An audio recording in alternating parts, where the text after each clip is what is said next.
یہ آپ کو بتائیں کہ تحریک انصاف سینٹ کی قائمہ کمیٹیوں کے معاملے پر اختلافات کا شکار ہو گئی ہے۔ بانی پی ٹی آئی کے دیے گئے نام کی منظوری کی بجائے کسی اور رکن کو کمیٹی کا چیئرمین منتخب کر لیا گیا۔ اس بارے میں مزید جانتے ہیں ڈان نیوز کے نمائندے نادر گرامانی سے۔ نادر، کیا تفصیلات سامنے آئی ہیں آپ کے پاس؟ دیکھیے، سینٹ کی قائمہ کمیٹیاں جو ہیں ان کی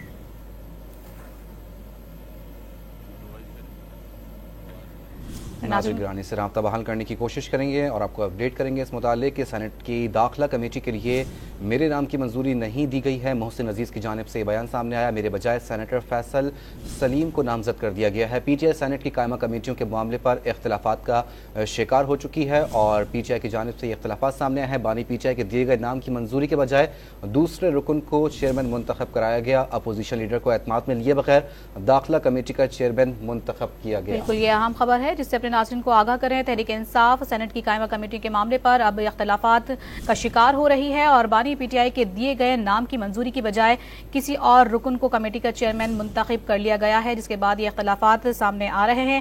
اپوزیشن لیڈر کو اعتماد میں لیے بغیر داخلہ کمیٹی کا چیئرمین منتخب کیا گیا۔ محسن عزیز کا یہ کہنا ہے سینٹ کی داخلہ کمیٹی کے لیے میرے نام کی منظوری دی گئی۔ محسن عزیز کا یہ کہنا ہے۔